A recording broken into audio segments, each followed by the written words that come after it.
তো আমার নাম হইলো হাসান, আমার বয়স এখন 23 বছর চলতেছে।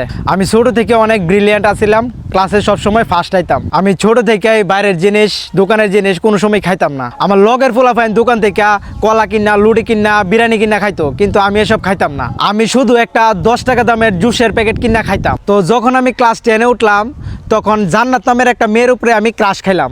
তো 3-4 মাস এর পিছে ঘুরতে ঘুরতে অনেক ঘুরছি। তো ফাইনালি একদিন হিরে প্রপোজ করে দিলাম। আই লাভ ইউ মানে, আমি তোমার ভালোবাসি। আই লাভ ইউ টু, আমিও তোমার ভালোবাসি। আমি কোনো সময় চিন্তাও করি না যে হে আমার প্রপোজ অ্যাকসেপ্ট করে লাইব। তো এইটাই বুঝলাম যে এভরিথিং ইজ পসিবল। তো এমন করে 8-9 মাস কাটে গেছে গা।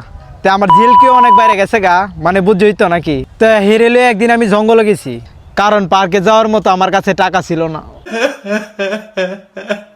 পরে হঠাৎ করে কইতে জানি হের বড় ভাই জঙ্গলের ভিতরে আয় পড়ছে। তুই জান্নাত, তুই জঙ্গলে কি করস? আর এই টাকাটা এরে আমি চিনি না, হ্যাঁ আমার দূর করে তুলে লইয়া পড়ছে। কি?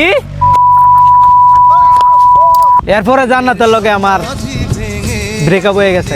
অনেক ভালোবাসতাম হিরে, হে আমার মনটা ভাঙ গেলাইছে। এই দুঃখ কষ্ট আমি সহ্য করতে না পাইরা আমি বিড়ি খাওয়া শুরু করছি। আমি এত পরিমাণ সিগারেট খাই যে আমার লগের বন্ধুরা আমার সিগারেট খাওয়া দেখে কয়, এ বেড়া, একটা সিরিয়াল লেগে সিগারেট খাওয়ান লাগে, একটা গেছে 10টা লজে আমার লগে। তারপর ইতানের কথা মতো ইতানের লগে গেছি। আমার বন্ধুরা আবার আরেকটা নতুন সিরিয়াল লগে ফেম করে দিছে।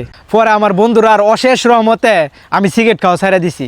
এখন আমি বেশি বেশি কইরা খাই। তো এইটাই হয়েছে আমার ফার্স্ট টু লাস্ট জীবন কাহিনী। তো এই ঘটনা থেকে আমরা বুঝি যে যতই তুমি ছেড়ে বেশি বেশি ভালোবাসো না কেরে, ছেড়ে তোমার মাইরা আরেকবারের কাছে যাইবো গা।